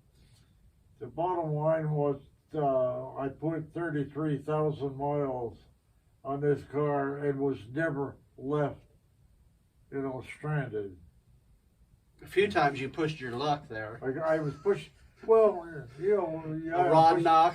Yeah, you're pushing your luck, but also and a head gasket. You got to be able to maintain it. Yeah, repair it. You got to know what you're doing. You got to be able to maintain it, and if you maintain your own, then you know what you got, and you know what needs to be done. The tools that you're going to need, and a spare head gasket, some spares. No, he and I had a little incident not too long back. We were going to go to a Model A event, and he was driving. We're going down the road. All of a sudden, it started clanging noise, and it sounded just like a piece of tin dragging. And that's exactly what it was. There was a shield on, this is not this Model A, obviously, but another Model A. They put a shield over the muffler to reduce the amount of heat, which really is totally unnecessary because, I never put one on this one, never thought it needed it. The floorboard never got hot. Well, anyways, well, it goes muffler, heat shield, and floorboard, so trying to keep some heat, maybe sitting in a parade or something. But it went whoop, and slid down and was under the muffler, and then one clamp actually fell off, so then we're dragging it down the road. So I pull over, looking, and then see this heat shield. So we weren't prepared. We didn't have very many tools. Again, we got a pair of pliers or something. Yeah, because the other clamp was not that tight. We managed to get it off. And we get in and say, okay, we're ready to go again. He steps on the starter and nothing. Boom. Not even a little grunt. And what's weird is because right before this, we're driving along and I'm looking at the amp meter and it's like... The amp meter's going crazy. It's like, why is it charging so much? Because the day before I started this thing, not this one, the 28, probably 4 times. I moved it around the yard, I pumped up the tires and checked it. And used up all the juice in it. I went and got gas in it too. So I knew the battery was good. And I was looking at it as we're driving along. It's like, why is the amp meter? I don't have the lights on. Why is it doing that? And then it wouldn't start. Then I'm thinking, battery's probably good. Did the starter die, or is the starter switch dead? And at some point, because this was a Model A event, Model A's come by. Oh, guys, they're headed to the event. Wave and smiled and waved. But one guy stopped. I can't remember his name. I think, was it Charlie Brown? It seemed like it was from LJ. Yeah, I think his name actually was Charlie Brown for some reason. But he was a nice guy. They helped us push. He jump starts it, and it goes 100 feet and dies. And it was just enough juice in there apparently to carry it about 100 feet, because it was totally, completely flat out dry. And but at least at that point, I was able to pull into a driveway and get it off the side of the road, so we're like less dangerous of getting run over. And the guys that helped us, he pulled forward, and we discussed the issues. And he knew Model A's too. He was a Model A. He owned a Model A. Yeah. He had like a Roadster, I think, him and his wife. And we discussed it, and we were only less than 10 or 20 miles from your house. Yeah. And I said, we're not very far. My car has a good battery in it. I'll just call my brother-in-law. He can go snatch my battery out of my car. In another video, I show it, the 31 Coopster Jalopy, but it had a good battery in it. And it's like, I'll just call him. He can run us up a battery up here. So you guys, the guy that stopped and helped us, go on to the event, because there was going to be a parade headed into the North Georgia Music Festival. I think it was like this past May. And so he was really nice. He's, do you want me to stay? It's like, no, you go ahead. And he and his wife, she's like, would you like some candy? She's sitting there munching candy. And they went on, and we got to talking about it. And it's like, I wonder, if the battery, if it's just low, if it cooked all the water out of it. And before leaving the house, I was like, you need to grab, I had 2 bottles of water, one for him and me, as we're sitting in this parade and stuff. So I don't think I drank any of it. So we had 2 little, bottles of water, and I topped, the battery actually was low, and I poured both bottles of water in there, so you can tell how low it was. And we let it set a little bit, and there was just enough hill that I think we actually had to, it was at the bottom of the hill, and you and I had to push it back up the hill towards the highway. It was an ideal place, because it was just a shallow curve. We could push it up the curve, and it would help us get rolling down and push to start it. And then it was a huge hill. So I think we did it once, and it almost started. And it's like, well, let's try it again, and had to push it back up that little hill. Yeah. And then the second time, I think it had enough juice, the battery regenerated a little bit, and maybe the generator was able to provide juice. I think it was the second or third time you actually got it running. Oh. And then he went up a little hill, get some elevation so he could roll start it. Got up there, turned around, and held it there till the rescue wagon came with my battery and jumper cables, and my brother-in-law showed up. Yeah. But by that time, we kind of had missed the parade, I think, and he had the car running the whole time, so it was charging. So we decided leave the battery and just book it on home back 10, 15 miles back to the house, and it went fine. The moral of the story is that, in the old days, they didn't have bottled water. We drank water out of the creek, and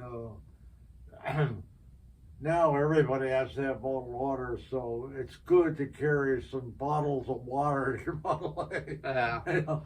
And it's even better to don't be like this guy. Check your battery. Yeah. You know, once in a while. And I'd never checked this battery. I bought this Model A from a guy in North Carolina. North Carolina? Yeah. Yeah, near Asheville. North Carolina. And it was on the way home from Hershey. Remember, we went up to Hershey, and then I was just looking online, and we're driving through Asheville to get home. And I was like, hey, can we come look at the car? And it's like, I guess it's been like 2 years ago now that we did Hershey. But, you know, it, like I said, the day before it had started probably 4 or 5 times for me just fine. And, you know, the water was sort of low at that point.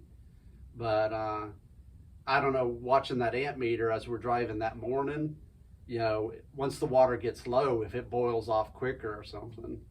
And I read, you know, in Les Andrews' book, you can read about the third brush, how much amperage you're pushing to the battery. You can adjust how much. Most of the time, we're not driving at night, not with the headlights on, so it's mainly just the starter power that you're recharging. That, you know, to adjust that third brush. When you were driving this one, did you ever mess with the generator? Because you would drive this day and night. You know, using the headlights. You know, you would. That's the short story of this.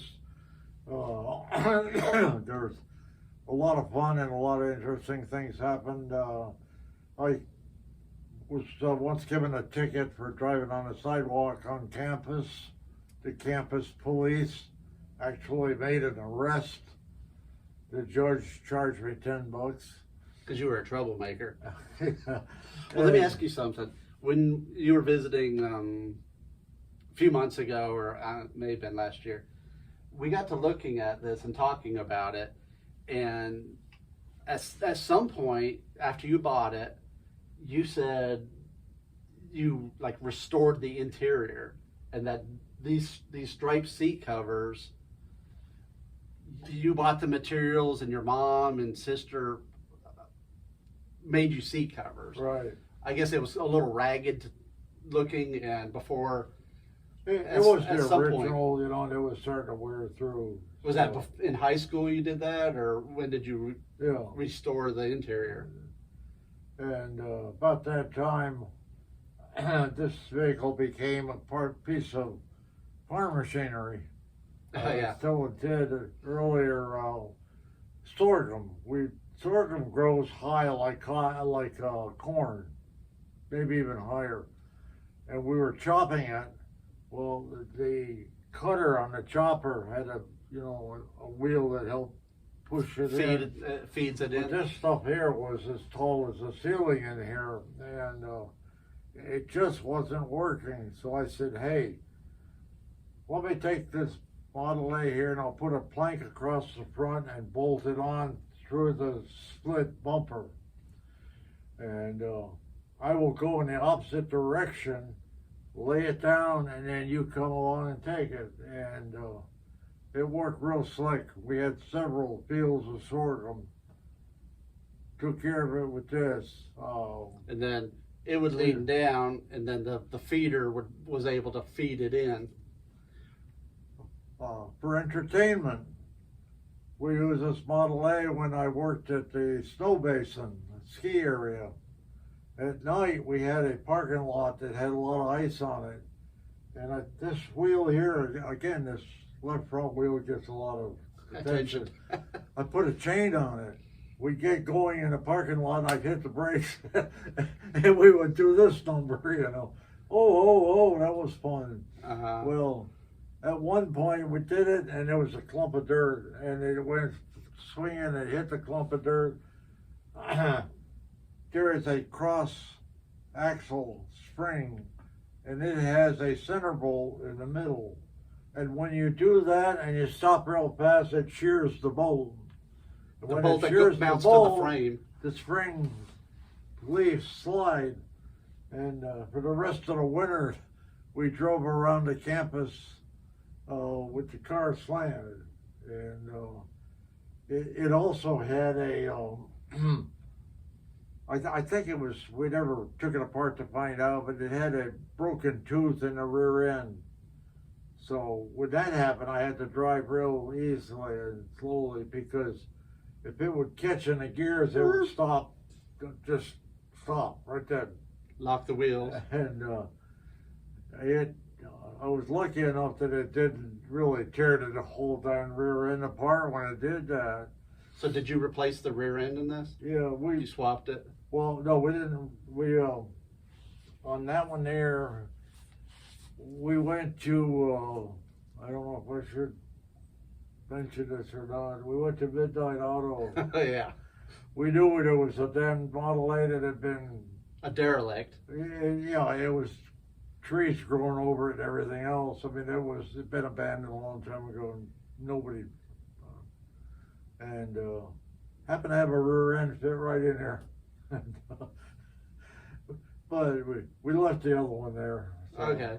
You know, So it was a trade. we're not all bad. It was a trade. And the tooth was in there still. It was just in the bottom. Yeah, did that twice. The other one was an old drunk that never was ever going to cut any more wood, and he had a Model A engine that he'd used to power a saw rig to cut firewood, you know, a cutoff saw, and it would never get used again. It had a manifold heater on it. Which is this right here. This little waffle thing. Right there. Well, that thing was on this saw rig, and Your car didn't have one. This car didn't come with one. No, but we're not all bad, because what we do, we try not to be real bad. I put my exhaust muffler back on in case he should sober up and want to cut some wood. He could still cut some wood, but it wouldn't affect him at all. Yeah. And you got a Midnight Auto yeah. heater out of it. Matter of fact, Ted, that happened twice. You know about the other one. He had an engine on a Model T chassis that run good, crank right up and everything. I had the Model T that I mentioned earlier with the wrong year engine, and it had a starter on it. And I didn't want a Model T with a starter on it, because this was a 1917 Model T, 2 years before Henry put starters on Model Ts. He had a guy that he knew that had a saw rig again, and this guy, I doubt that he ever started it up again. It was, you know, he was an old fuddy-duddy, I guess is the nicest way to put it. And it had a Model T motor without a starter on it. And we told him, I said, here's what we can do. We could put a Model T engine in there with a starter on it, and you can put a battery in there and start it and run it anytime you want. So we'll start it up for you and show you. A modern engine with a starter. Right. You don't have to worry about breaking your wrist or anything like that, you know. And why are you doing this? You're not trying to be nice to me? No, we're trying to, you know, restore a car to its original engine. It's an older car, you know. We kind of explained it to him. Okay. Well, we did. And So you swapped engines with them to get. Have you ever checked the serial number? I never did need to. I See, got 'cause Clymer's book, yeah, the numbers in it. Because it's before the starter, Yeah. but it could have been, 13, 14, 17. So Yeah. any of those years, all Well, basically the same. Remember, we had a bit of an incident when I bought that Model T chassis from you. And we drove it down past Snow Basin and up through we were going to take a back road between our houses, which was about 4 miles away. We're taking this back road, and it was muddy. And we didn't have much of a headlight, and make a long story short, it got stuck, and we didn't have anything to get it out. So we said that we left it, walked back to his house, somehow got home, or came back the next day with an axe and a saw, I think, or something. I know we cut a sapling down to pry it out of the mud, and we got it out, got it started and everything. But the rest of the story, after we left, there was some bears that decided to got curious and wanted to see what the heck that was. And then bear tracks all around the damn car. And we hadn't seen them, and I'm Glad they didn't come kind back. of glad we hadn't seen them. Really, they were pretty good sized tracks. So. Well, I just kind of wanted to ask you a little bit of the history on this car. So, I'm glad we took the time today to find out more of the history on it. And as I'm getting close to maybe trying to get it to start and figure out some kind of I rebuilt carburetor and get the carburetor, get the distributor. I'm gonna have to go through it and kind of rebuild the distributor, get the starter put on, and I have a radiator. I'm not sure if I ever got that other radiator from you. What? Yeah, the radiator. I don't know if if I ever found that. 'Cause when you bought your 28, he had an extra radiator, and this radiator is 60 plus years old. Oh, I got that other radiator. Yeah, I need to get that one from you because that would work in here. The one that was on here was okay as far as I know. I need to flush it at least. You still got the motor meter? No, I don't know. I'd have to look through all the parts. Gosh, I may have it. I may have in one of these boxes. Yeah, I still have some boxes that I don't even. yeah. I haven't gone through all of them. Yeah, I was looking for the big parts when I was starting on this. Started back on it, I guess it was in February. And so about, what is that, 9 months ago. But I only get a few hours a week to really work on this. And so it's slow going. And 2 steps forward, 1 step back. I had to redo the motor mounts, recently. And that makes it take even longer. This front motor mount was rubbing on the pulley, so I had to take it back off and grind it and get some clearance. Boy, it is it's tight. Yeah, tight. And that little bit of extra weld that they had left on there, I had to grind off. And, I may have been able to just jack up the engine and use like a Dremel tool to do it, but I ended up having to take the yoke off and grind it on a grinder. So, that wasted, a few hours to get this front mount off. You have to loosen the rear mount to get enough lift to get that front mount out of the frame.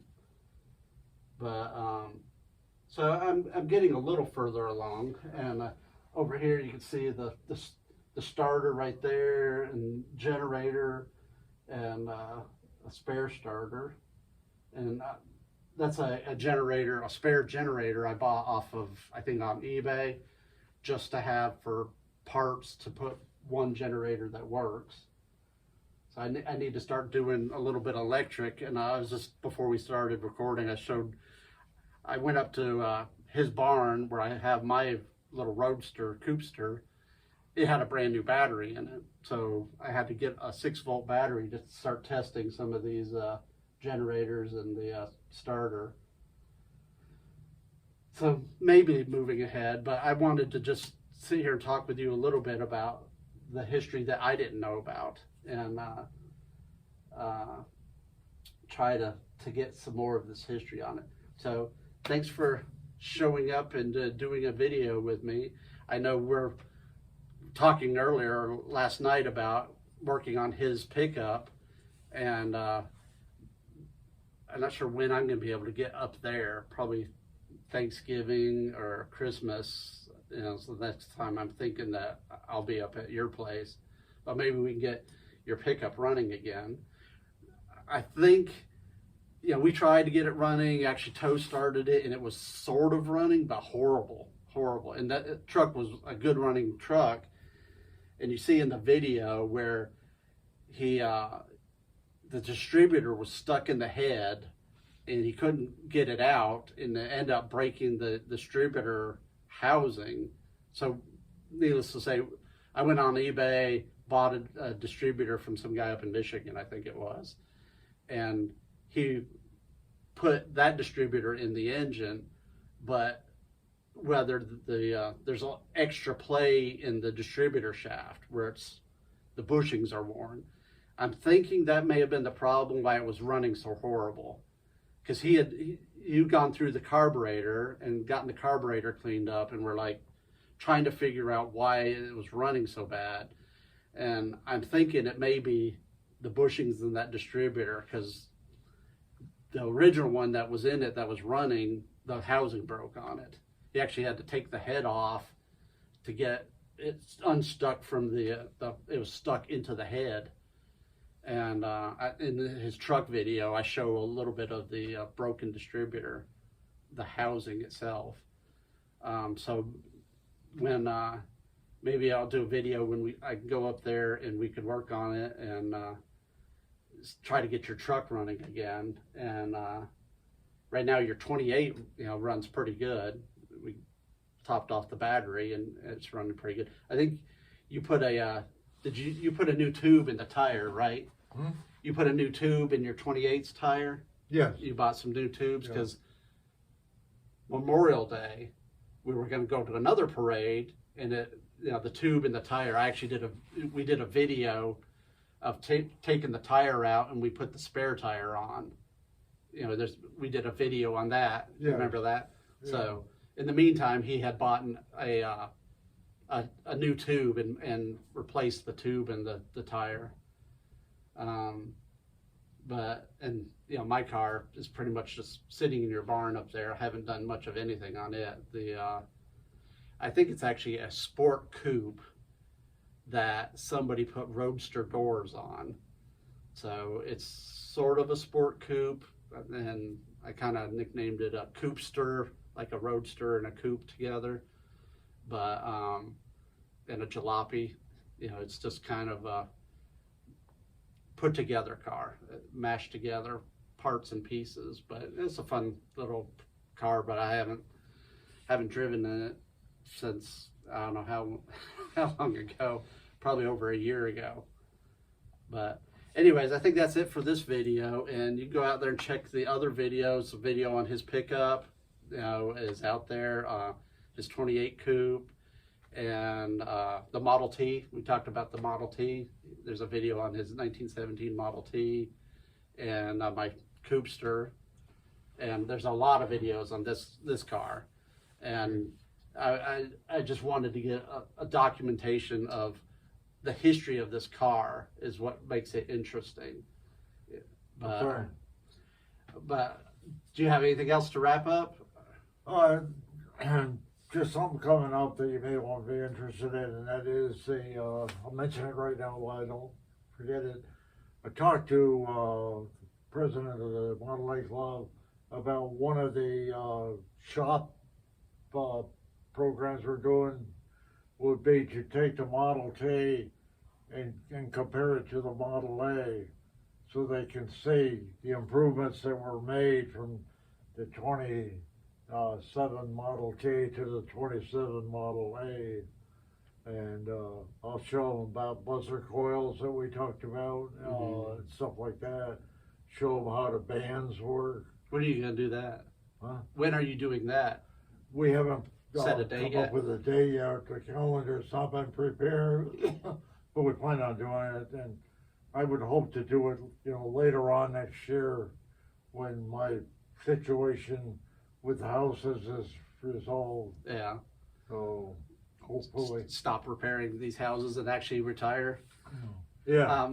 Well, and maybe I could get get up there for that, and we could video it, and that would be cool. Yeah, that would make a good video to compare side by side. Yeah, we did a little bit of that when I was up there videoing your pickup, and then we videoed the Model T, but not really comparing the two of them. But that would be interesting too. And you really shouldn't crank it this way. Yeah, with your Because thumb over. Model T can backfire too. Yeah, make sure you get your timing right and retarded. But anyways, thanks for watching, and click subscribe to see more videos, and click the like button, and these will pop up on your feed.